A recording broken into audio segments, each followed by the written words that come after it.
Hi, this is Sir Jay once again. So today, pag-uusapan naman natin about calculating IB flow rates. So meron tayong dalawang formula in calculating IB flow rates. So let's start. Okay, so sa IB flow rates natin, meron tayong dalawang formula na ginagamit, which is yung number one natin, we have the ml per hour.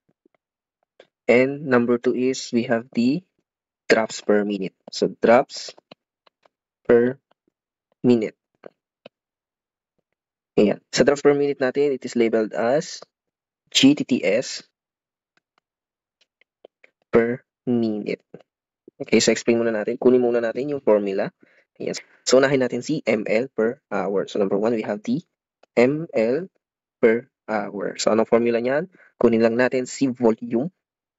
Volume in terms of ml. Kasi nga, ml per hour kukunin natin. And divided by the time. The time in terms of hours. In terms of hours. So, yan ang ml per hour natin and equals to, and yung pinaka last result niya is ml per hour. So, yan ang pinaka formula natin in terms of ml per hour. So, lang ang tatandaan ninyo in terms of our ml per hour, ito ang formula natin. Volume in ml divided by time in hours is equal to the ml per hour or yung pinaka flow rates natin. Flow rates.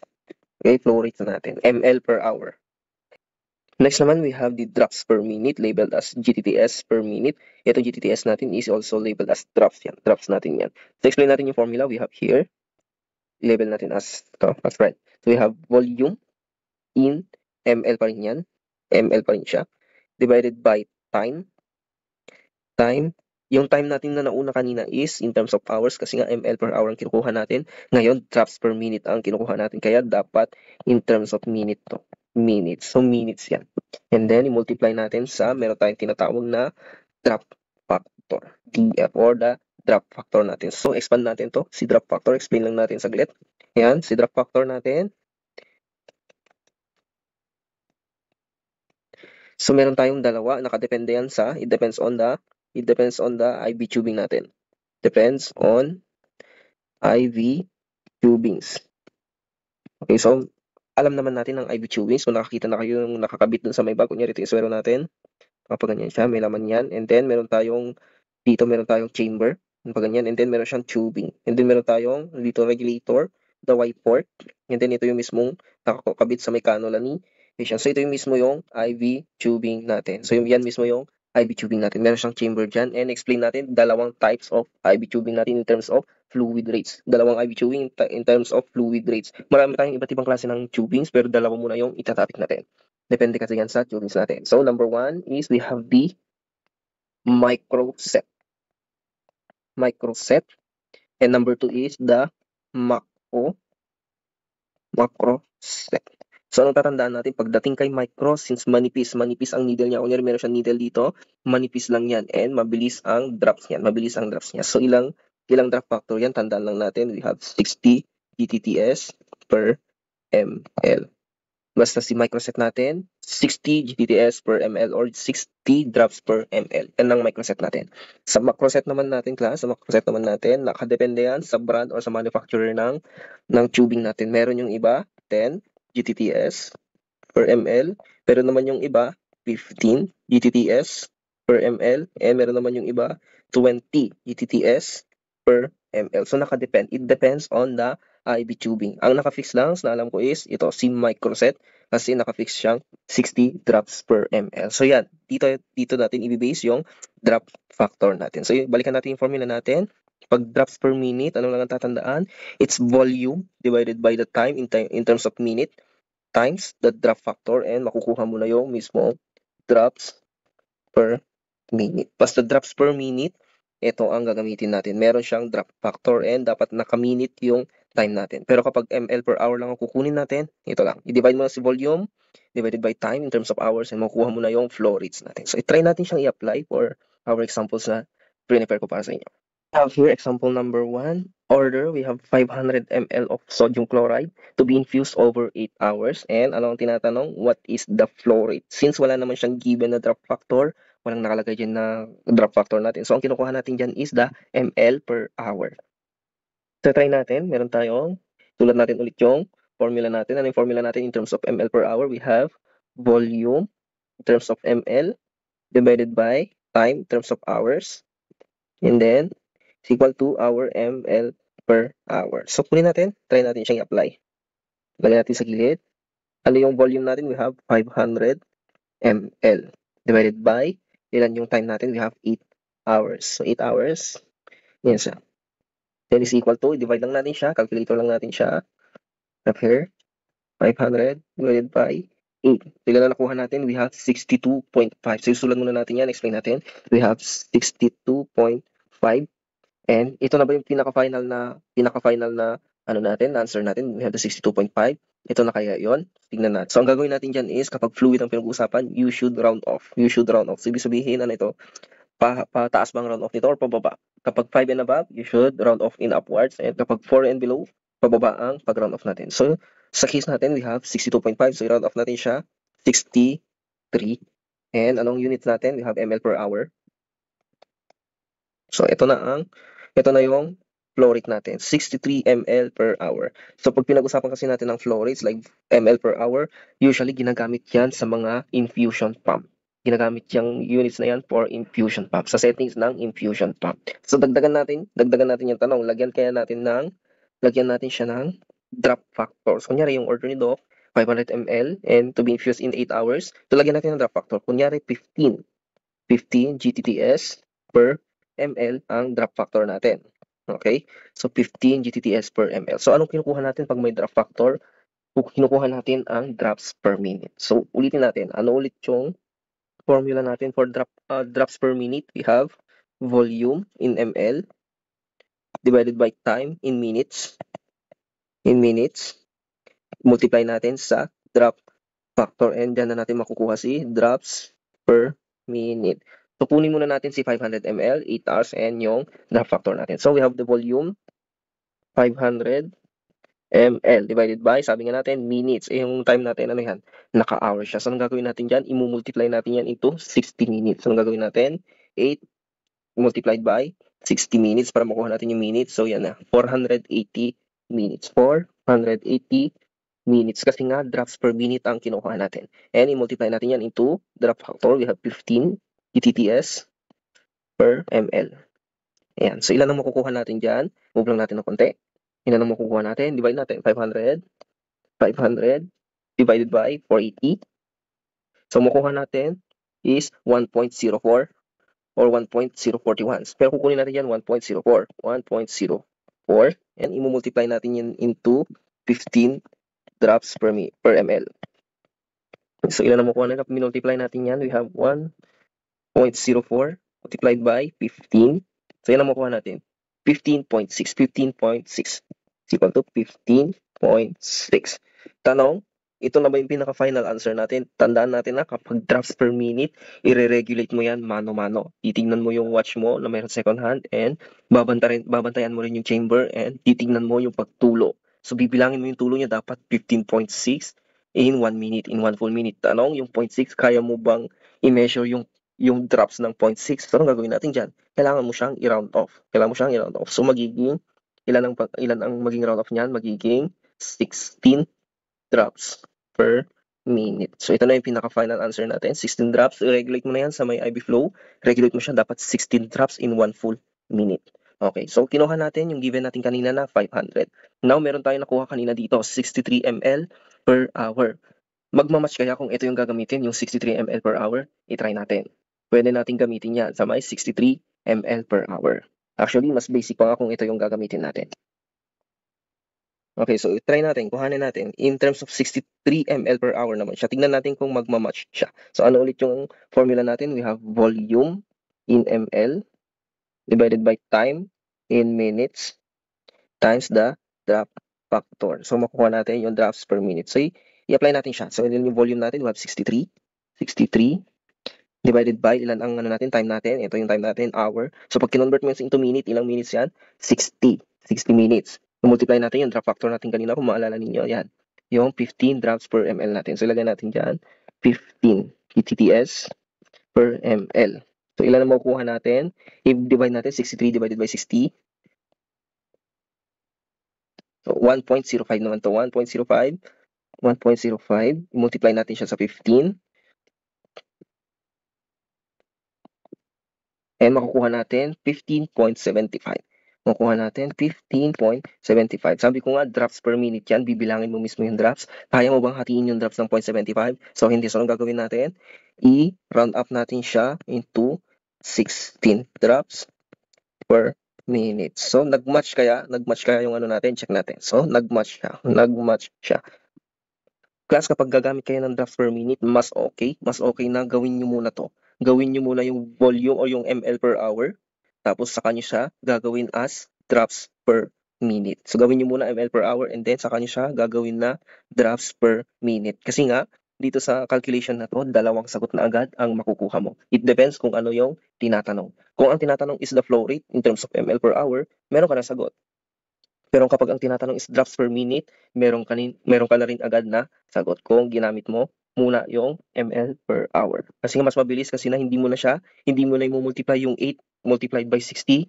Kasi nga pag nakuha mo na agad ang ml per hour, hanggang 60 na lang agad ang i-multiply mo. So hindi ka na mag-solve ng sobrang haba.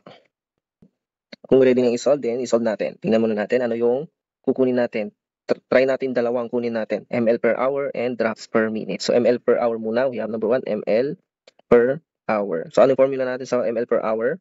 We have volume in terms of ml, tapos time in terms of hours. And then, ito na yung magiging answer niya equals by ml per hour. So kunin natin, ano yung order? Infuse LRS, 1,000 ml over 12 hours. So kunin natin, volume natin, we have 1,000 milliliters divided by ilang oras? 12 hours.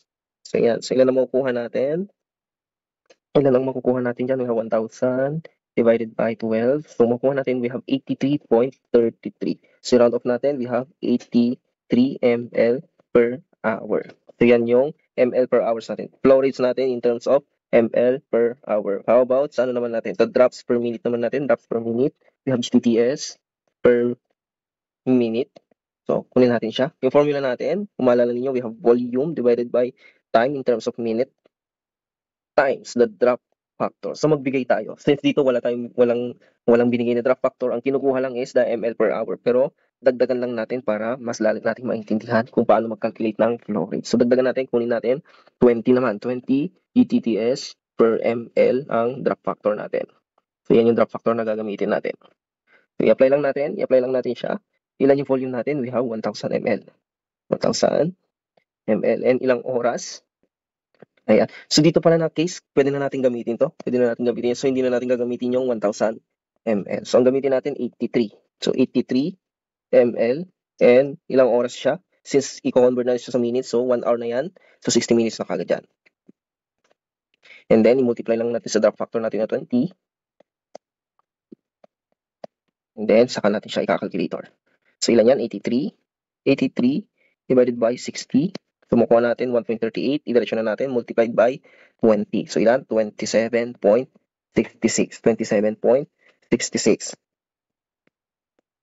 Tanong, kaya mo bang i-regulate yung hatiin yung drops ng 0.66? So, hindi natin kaya. So, ano kukunin natin? 28 GTTS per minute. So, ito na yung pinaka-final answer natin in terms of drops per minute. So, kung isabi ko nga yung technique natin, pag kukuha ka ng flow rate in terms of drops per minute, mas mabuting gawin mo muna ito, ml per hour, para pag nakuha mo na yung last na sagot niya, yun na yung gagamitin mo as drops per minute. Kasi mas mabilis na, hindi mo na i-convert yung hours ng minutes na napakadami. Kasi nga pag 1 hour yan, ibig sabihin 60 minutes na. Okay, so meron tayong next example here. We have the 1,000 ml of 0.9 sodium chloride and to be infused. Pansinin niyo tong nakalagay, 75 ml per hour. So, ibig sabihin, yan na yung mismong flow rate. Flow rate na siya. Flow rate na ito pag 75 ml per hour. So, ano bang tinatanong dyan? What is the total infusion time in terms of hours and minutes? So, iba na yung tinatanong niya. Hindi na flow rate, kundi yung time. Yung time ang tinatanong. Yun yung missing, yung time natin. So, kunin muna natin. I-calculate natin. Kunin muna natin yung given. Given niya is ano yan, meron tayong volume na 1,000 ml. And meron tayong flow rate na 75 ml per hour.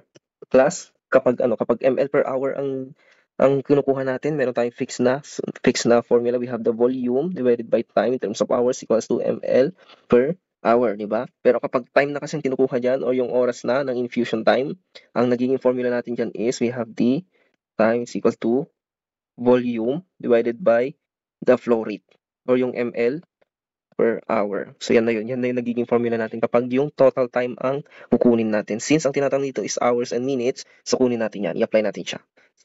So we have the volume. Ilan yung volume natin? 1,000 ml divided by 75 ml. Okay, so hours and minutes ang kinukuha natin. Divide lang natin yan. Yung 1,000 divided by 75. So ilan na nakuha natin? We have 13.3333 or 13.33. So lagay muna natin 13.33. Since may oras na dito or yung hour, yung kinukuha natin na oras, so yung whole number is considered as hour na yan. So yung whole number is considered as whole number na siya. So meron na tayong 13 hours. So may natitira pa, 0.33. Ito naman yung i-convert natin for minutes. So paano yan? Ito yung oras natin. Minutes naman 0.33. Ilang minutes ang meron sa isang oras? We have 60. So i-multiply lang natin yan sa 60 minutes. So ilan ang makukuha natin pag multiply natin yan into minutes? We have 0.33. That's 0.33 times 60. So ilan yan? 19.8. 19.8. We have 19.8. Since hanggang minutes lang naman yung kinukuha natin, so anong gagawin natin sa 0.8 na yan? Since hindi naman na tayo kukuha ng seconds, so i-round off na natin siya. So magiging 20. So anong kinukuha natin? Minutes. 20 minutes. So meron na tayong hours, meron na tayong minutes. Ano yung kinukuha natin? Hours and minutes. So pagdugtungin lang natin yan. So ang final answer natin is we have 13 hours and 20 minutes. So yan lang ang pinaka-final answer natin. In terms of hours ang kukuha natin pagdating dito sa may flow rate natin, ito lang ang magiging formula natin.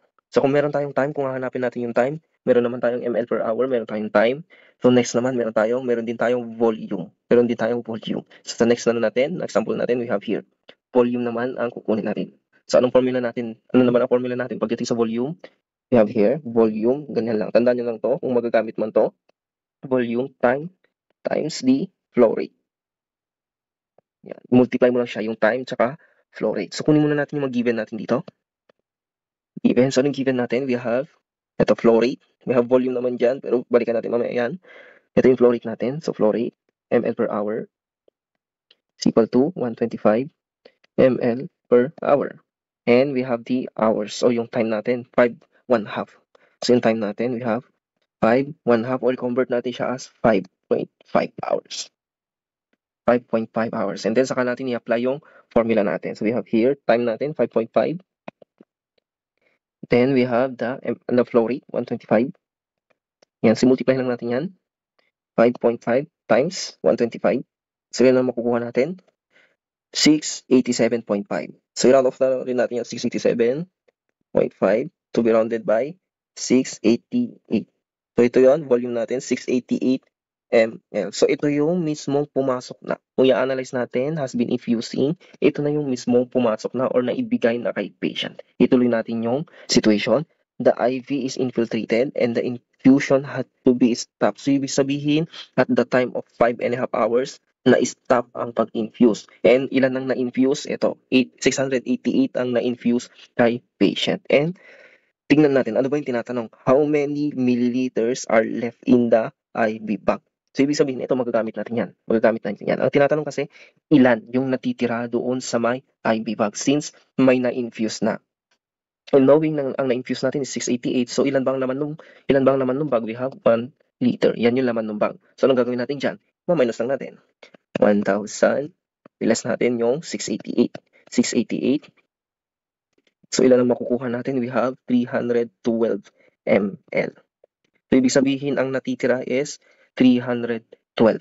So, nasagot ba natin yung tinatanong? Yes. Ito yung sagot natin. Ito yung pinaka-final answer natin. Pero kung ang tinatanong is how many ml are infused into the patient, so ito yan. 688 ang na-infuse kay patient. Pero ang tinanong kasi, left in the bag yung natira. So, 312 ang natitira. Okay, so meron pa tayong next example here. So, ano yung kukunin natin dito?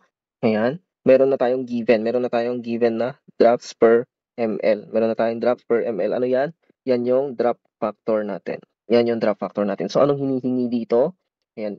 ito, i-disregard muna natin to kasi medyo redundant yung tanong na yan.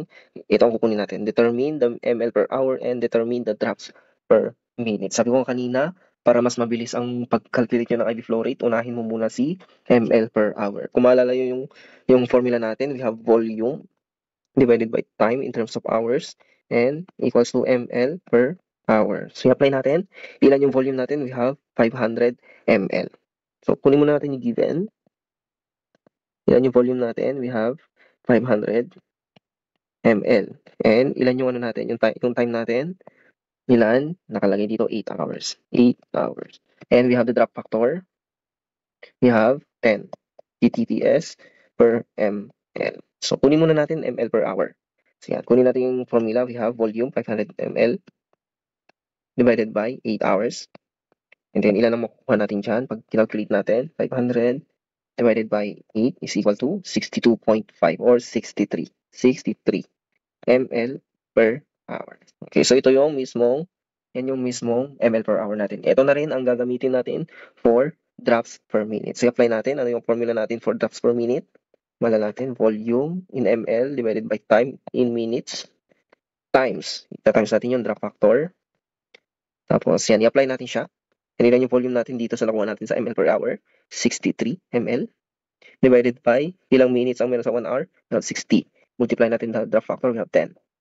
So, calculate lang natin. Diretso na natin siya. 63 divided by 60. So, makuha natin 1.05. Then, multiply natin for 10.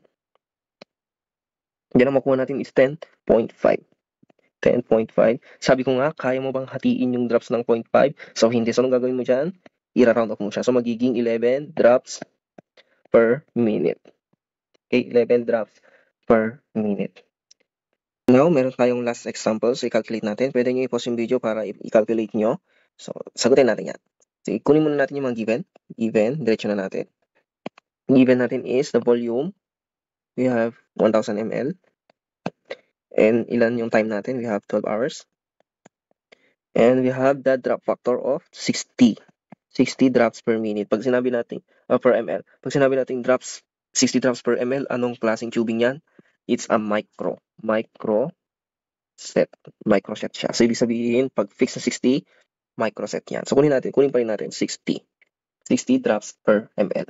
So, kunin muna natin, anong tinatanong dito? Calculate the IV flow rate in drops per minute.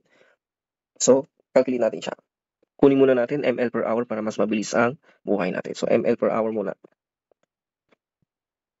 So, ano yung formula natin? We have volume. Diretso na natin siya. Volume divided by our time, 12 hours. And then, makukuha natin dyan. Divided by 12. And makuha natin 83.33. 83. So, kukunin na lang natin is 83 ml per hour. So, yan na yun. Ito na yung gagamitin natin. Diretso na natin siya sa may drops per minute. Ano yung formula natin? We have volume. Diretso na rin natin i-apply. 1,000 divided, ano yung volume natin? We have 83 divided by 60 minutes times the drop factor natin is 60. So, medyo mabilis na lang to class kasi nga parehas yan o parehas. So, anong gagawin natin dyan? Kahit hindi mo na-calculate yan, i-cancel out mo lang yan. I-cancel out mo yung dalawang yan. So, ilan ang anong lalabas? We have 83 drops per minute. So, yan na yun. Yan na yung answer natin. 83 drops per minute dito sa may example natin. So, I hope may natutunan tayo dito sa may IV flow rate calculation and stay tuned pa rin sa mga susunod na videos natin.